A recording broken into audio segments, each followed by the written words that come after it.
अगर ये वीडियो आपको पसंद आए तो लाइक करें और शेयर करना मत भूलिए। सब्सक्राइब करें लक्ष्य टीवी चैनल को और बेल आइकॉन पर क्लिक करना मत भूलिए लेटेस्ट वीडियो सबसे पहले पाने के लिए।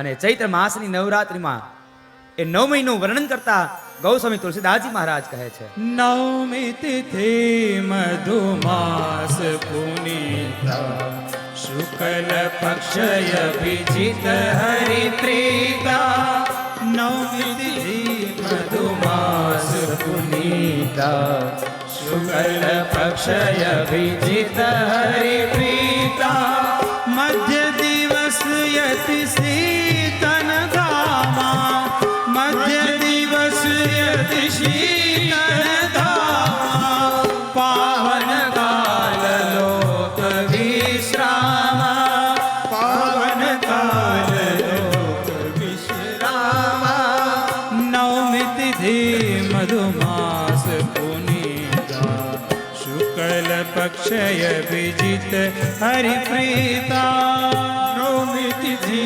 મધુમાસ પુનીતા શુક્લ પક્ષય વિજિત હરિપ્રીતા। નવમી તિથિ આવીને બરાબર એ મધુમાસ ચૈત્ર મહિનાની એ અજવાળી નોમ સવારનો સૂર્ય ઉદય થયો। માં કૌશલ્યા કૈકેયી સુમિત્રા પોતાના ઓરડાની અંદર ભગવાનની પ્રાર્થના કરે અને બરાબર ધીમે ધીમે ભગવાન સૂર્યનારાયણ આકાશના મધ્યાંતરમાં આવતા ગયા અને બપોરનો મધ્યાંતર થવાનો સમય થોડી ક્ષણો બાકી છે। એ જ સમય પહેલા માં કૌશલ્યા ભગવાનને પોતાના ઓરડાની અંદર પ્રાર્થના કરે છે। પોતાના ઓરડાની અંદર પ્રાર્થના કરે કે હે પ્રભુ હવે આપ પધારો। આકાશમાં દેવતાઓ પણ પ્રાર્થના કરે છે કે હે નાથ હવે તમે પધારો। અને આ ધરતી પણ ગાયનું રૂપ લઈ અને ભગવાન વિષ્ણુને કહે છે કે હવે તમે પધારો, કારણ આ ધરતી પરનો પાપાચારનો વજન અમારાથી સહન નથી થતો। આ ધરતી પર મોટી બિલ્ડિંગોનો વજન આ ધરતીને નહીં લાગે, પણ આ ધરતી પર જ્યારે જ્યારે પાપ વધશે ને ત્યારે ધરતી ભગવાન પાસે જઈને કહે છે પ્રભુ હવે અમને કંઈક બચાવો। અને ત્યારે ભગવાન કહે છે કે યદા યદા હિ ધર્મસ્ય ગ્લાનિર્ભવતિ ભારત અભ્યુત્થાનમ ધર્મસ્ય તદાત્માનં સૃજામ્યહમ પરિત્રાણાય સાધૂનામ વિનાશાય ચ દુષ્કૃતામ ધર્મ સંસ્થાપનાર્થાય સંભવામી યુગે યુગે। ગીતાની અંદર ભગવાન સ્વયં કૃષ્ણ કહે છે કે જ્યારે જ્યારે આ ધરતી ઉપર અધર્મ વધશે, ધર્મનો નાશ થશે, ત્યારે ધર્મનું સંસ્થાપન કરવા અને અધર્મનો નાશ કરવા હું યુગે યુગે અવતાર ધારણ કરતો રહીશ।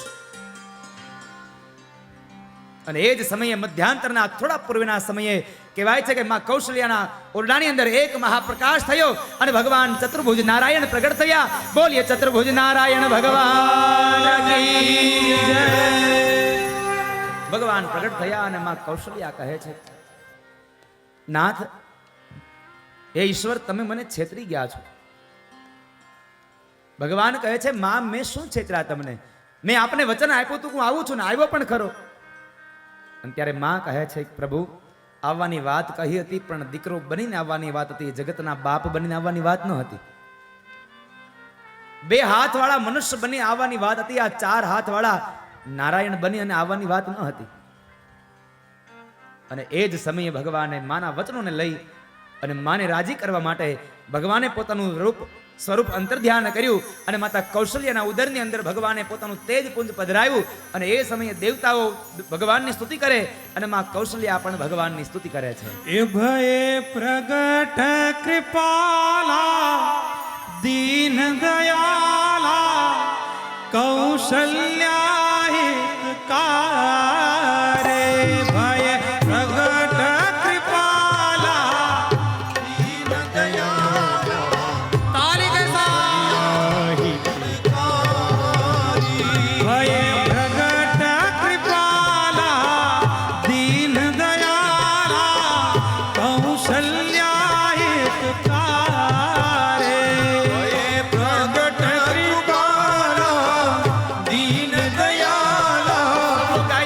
કૌશલ્યા હિતકારી ભય પ્રગટ કૃપાલા દીન દયાલા કૌશલ્યા હિતકારે પ્રગટ કૃપાલા દીન દયાલા કૌશલ્યા હિતકારી હરસિત મહાકારી મુનિ મનહારી અદ્ભુત રૂપ વિચારી હરસિત મહાકારી મુનિ મનહારી અદ્ભુત રૂપ વિચારી લોચન અભિરામા તનુ ઘનશ્યામા નિજ આયુધ ભુજ ચારી અભિરામા તનુ ઘનશ્યામા નિજ આયુધ ભુજ ચારી ભય પ્રગટ કૃપાલા દીન દયાલા કૌશલ્યા હિતકારે ભય પ્રગટ કૃપાલા દીન દયાલા કૌશલ્યા હિતકારી બરાબર મધ્યાંતરનો સમય થયો. પશુ પક્ષીઓ પોતાની ચરણને ચરણી અને પોતાના માળાની અંદર આવીને બેસે. દરેક વ્યક્તિઓ પોતાના કામેથી આવી અને પોતાના ઘરની અંદર ભોજન લઈ રહ્યા છે અને વિશ્રામ કરી રહ્યા છે. અને મધ્યાંતરના 12 વાગે અને એ જ સમયે જેમ એક કાષ્ઠમાંથી અગ્નિ પ્રજ્વલિત થાય એમ દેવતાઓની સ્તુતિને લઈ અને માતા કૌશલ્યાના ઉદરથી ભગવાન મર્યાદા પુરુષોત્તમ રામનું પ્રાગટ થયું. બોલીએ રામચંદ્ર ભગવાન કી જય. રામચંદ્ર ભગવાન કી જય. રામચંદ્ર ભગવાન કી જય. એ જ ક્ષણે કહેવાય છે કે બીજા ઓરડાની અંદર માં કઈ કહીએ ભરતજી મહારાજને પણ જન્મ આપ્યો. બોલીએ ભરતજી મહારાજ કી જય. સુમિત્રાએ 2 બાળકોને જન્મ આપ્યો છે. બોલીએ લક્ષ્મણજી મહારાજ કી જય. શત્રુઘ્ન મહારાજ કી જય. ચારો ભૈયા કી જય. એક બાળક ન હતો અને એના બદલે 4 બાળકો થયા. અયોધ્યાની અંદર કોઈ આનંદનો પાર ન રહ્યો. મહારાજ દશરથને હરેકનો કોઈ પાર ન રહ્યો. અયોધ્યાના વાસીઓ પોતાનો રાજા આવ્યો છે, મર્યાદા પુરુષોત્તમ રામ આવ્યા છે દ્રશ્યને જોઈ અને દરેક લોકો અયોધ્યામાં સૌ આનંદ કરે છે. એ અવધ મેં આનંદ भयो જય બોલો શ્રી રામ કી. અવધ મેં આનંદ भयो જય બોલો શ્રી રામ કી. અવધ મેં આનંદ ભયો જય બોલો શ્રી રામ કી. અવધ મેં આનંદ ભયો જય બોલો શ્રી રામ કી. અવધ મેં આનંદ ભયો જય બોલો શ્રી રામ કી. અવધ મેં આનંદ ભયો જય બોલો શ્રી રામ કી. અવધ મેં આનંદ ભયો જય બોલો રઘુરામ કી. અવધ મેં આનંદ भयो જય બોલો શ્રી રામ કી. અવધ મેં આનંદ ભયો જય બોલો રઘુરામ કી. અવધ મેં આનંદ भयो જય બોલો શ્રી રામ કી. જય બોલો શ્રી રામ કી. જય બોલો શ્રી રામ કી. જય બોલો શ્રી રામ કી. सब लोग तालियों के साथ गाइए. राम की जय बोलो श्री राम की. जय बोलो श्री राम की. जय बोलो श्री राम की. जय बोलो श्री राम की. हे कौशल्या को लाल भयो जय बोलो श्री राम की. कौशल्या को लाल भयो जय बोलो श्री राम की. हे कौशल्या को लाल भयो जय बोलो श्री राम की. हे कौशल्या को लाल भयो जय बोलो श्री राम की.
વડીલો એવા છે કે જેણે એના દીકરાના લગ્ન કરી નાખ્યા હોય, હાથ તો કરો. જેટલા જ લોકોએ દીકરાના લગ્ન કરી નાખ્યા હોય એ હાથ અત્યારે કરો.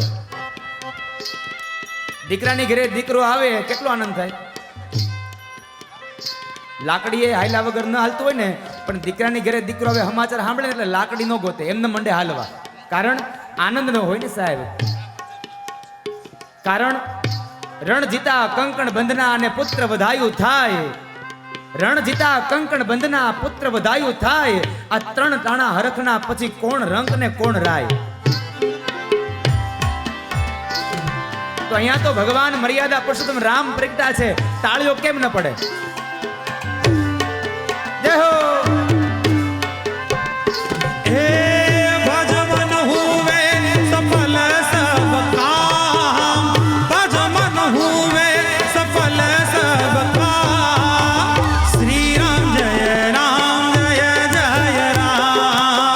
श्री राम जय जय राम. भजमन हुए सफल सब काम, श्री राम जय जय राम, श्री राम जय जय राम.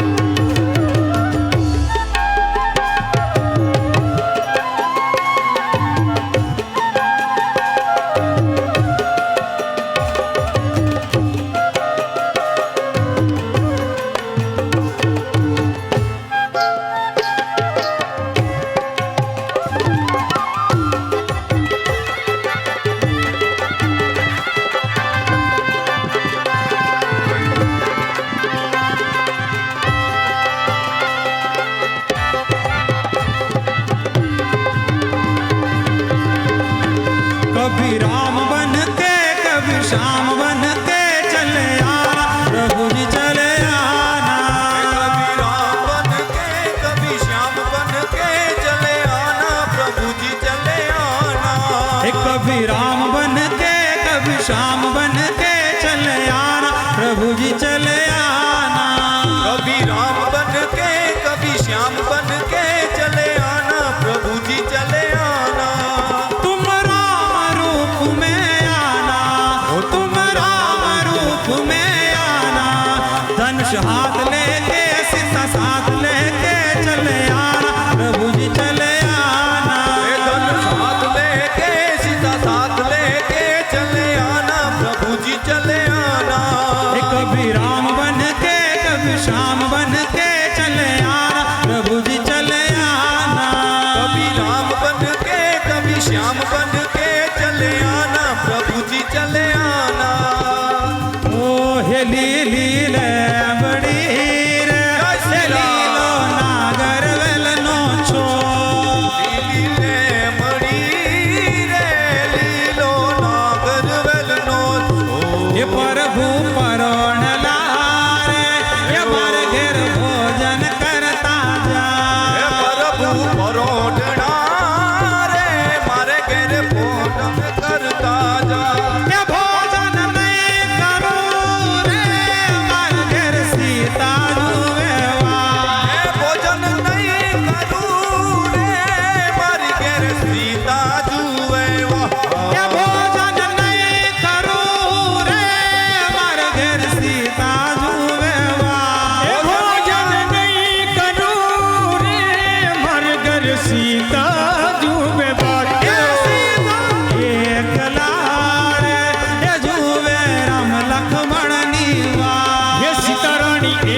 कौशल्यानन्दनं रघुकुलभूषण भूषणं तुलसी के प्रभु सुंदरम हे राघव जननायकं हम सब है शरणागतम् रावण शक्ति विनाशकं सीतापति परमेश्वरं हे रामा दुख दारुणं हे रामा दुख दारुणं हे रामा दुख दारुणं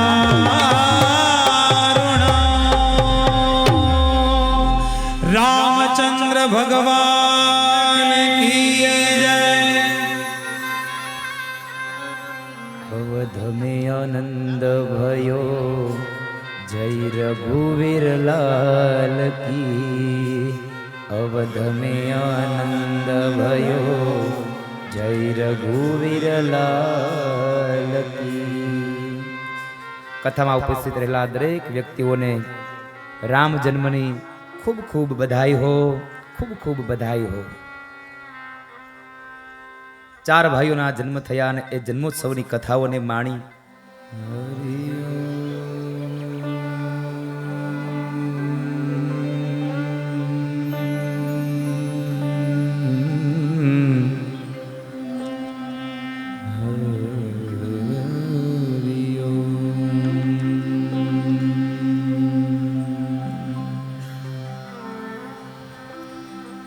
स्वस्ति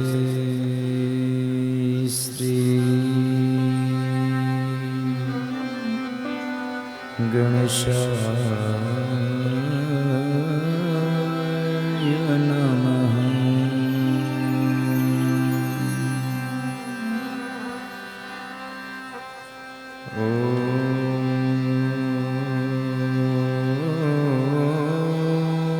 ओम नमो भगवते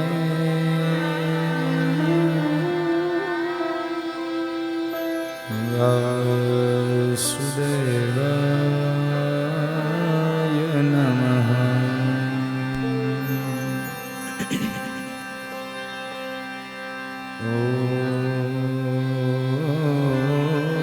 ओम नमो भगवते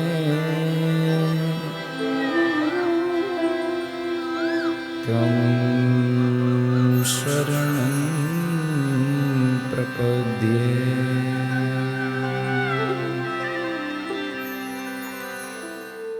अवधपुरी रघुकुल मणिराव वेद विदित तहि दशरथ नाम। धर्म धुरंधर गुण निधि ज्ञानी हृदय भगति मति सारंग पानी। જેની મતિમાં સારંગ પાણી ભર્યો છે એમના ઘેર એક સંતાન ન હતું, એના એટલે ચાર ચાર દીકરાઓ થયા।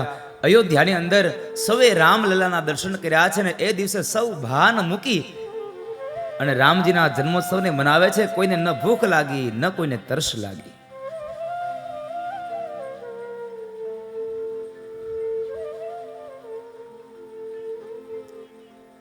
પણ રામચરિત માનસ 9 દિવસની કથા છે અને મારે તમને વધારેમાં વધારે 60 મિનિટમાં કહેવાની છે। આ તો પેલા જેવું થશે। ગોરદાદા બરાબર આવ્યા ભિક્ષાવૃત્તિ કરવા, જમેશભાઈ ભગત, એટલે ભિક્ષાવૃત્તિની હારોહાર આંગણામાં દૂજાણું ભાળ્યું એટલે મારી જેમ પ્રશ્ન કર્યો છે કે બેન છાશ હોય તો છાશે થોડીક લેતો જાવ। તો બેન તો આવડી મોટી બવણી ભરી આવ્યા, પણ આવીને કહે છે કે દાદા છાશ આપું પણ તમે રામાયણ તો સંભળાવો। ગોરદાદાએ ચાલુ કર્યું। અયોધ્યાના રાજા દશરથ એને 4 દીકરા, એ ચારેના લગ્ન થયા। રામ લક્ષ્મણ ને સીતાજી ત્રણેય જંગલમાં ગયા। ત્યાંથી રાવણ સીતાજીનું હરણ કરી ગયો। રામ એને શોધવા ગયા। લંકાના કિનારે એ દરિયાના કિનારે રાવણને માર્યો, સીતાજીને લઈ આવ્યા, અયોધ્યામાં આવ્યા અને રામ રાજા બન્યા। બોલા બેન કે દાદા આમ થોડી રામાયણ હોય, કે લોટા છાશમાં કેટલી હોય?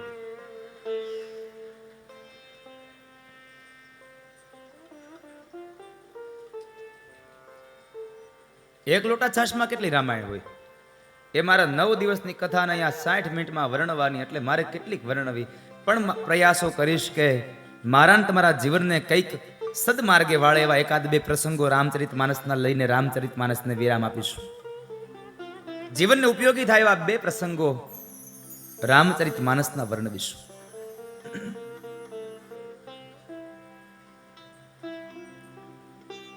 ચાર ભાઈઓનો જન્મ થયો, રામ, લક્ષ્મણ, ભરત અને શત્રુઘ્ન મહારાજ. આ ચાર ભાઈઓનો જન્મ આધ્યાત્મિક અર્થમાં મને તમને એક સૂચના કરે છે, ઉપદેશ આપે છે. રામનું પ્રાગટ્ય મર્યાદા માટે થયું છે. જીવનમાં મર્યાદા શું હોય શીખવી હોય તો રામનું ચરિત્ર વાંચી જુઓ, કારણ એટલા માટે જ એને મર્યાદા પુરુષોત્તમ રામ કીધા છે. ત્યારબાદ ભરતજી મહારાજનું પાત્ર, જીવનમાં વૈરાગ્ય કેવો હોય એ શીખવું હોય તો ભરતજી મહારાજનું પાત્ર વાંચો. ત્યારબાદ જીવનમાં વિવેક કેવો હોવો જોઈએ, કોનો વિવેક કરવો એ શીખવું હોય તો લક્ષ્મણજી મહારાજનું પાત્ર વાંચો. અને છેલ્લે સદવિચારોના સિંચન માટે શત્રુઘ્ન મહારાજનું જીવન ચરિત્રને વાંચો. આ ચાર ભાઈઓ મર્યાદા, વિવેક, વૈરાગ્ય અને સદવિચાર, આ ચાર વસ્તુઓ બતાવવા માટે પ્રાગટ્ય લીધું. અને માં જાનકીએ સ્ત્રીનો ધર્મ શું છે એ બતાવવા માટે પોતાનું પ્રાગટ્ય લીધું છે. સ્ત્રી ધર્મને બતાવ્યો છે કે સ્ત્રીનો ધર્મ શું છે.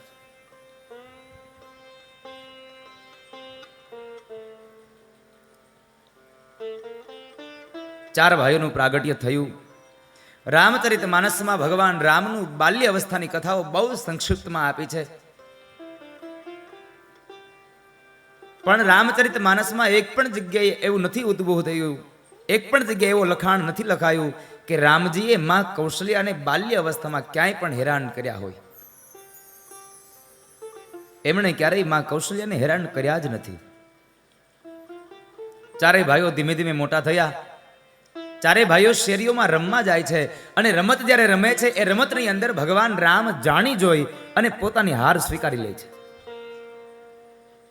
પોતાની હાર જાણી જોઈ અને સ્વીકારે છે. શા માટે? પોતાના ભાઈઓની ખુશી માટે, કે કદાચ મારા ભાઈઓ જીતશે ને તો એ મારાથી નાના છે, કેટલા રાજી થશે. માટે રામજી સ્વયં પોતે હાર સ્વીકારે છે.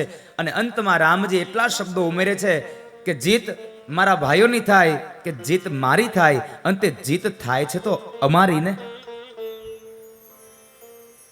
પેલો સદુપદેશ મને તમને અહીંયા મળ્યો.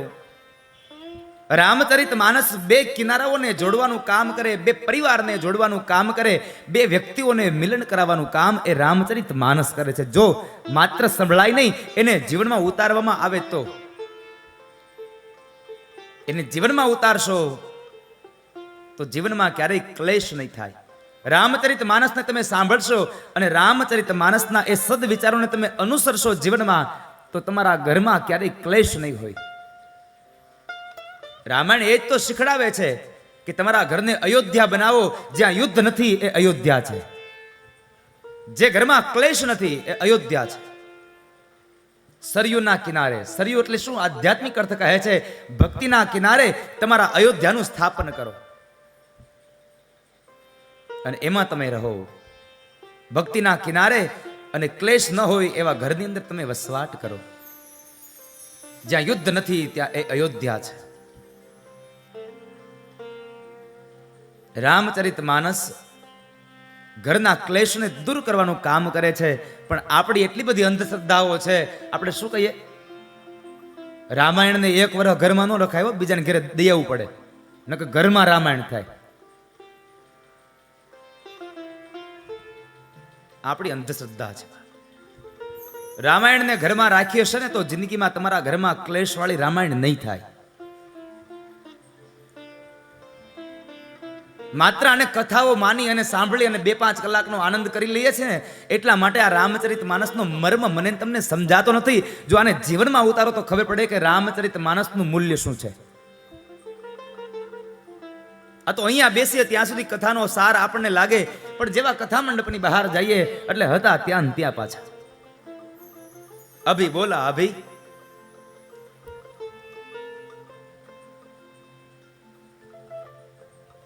જીત મારા ભાઈની થાય કે જીત મારી થાય, અંતે જીત અમારી જ થાય છે. अगर ये वीडियो आपको पसंद आया हो तो लाइक करें और शेयर करना मत भूलिए। सब्सक्राइब करें लक्ष्य टीवी चैनल को, हाँ, और बेल आइकॉन पर क्लिक करना मत भूलिएगा लेटेस्ट वीडियो सबसे पहले पाने के लिए।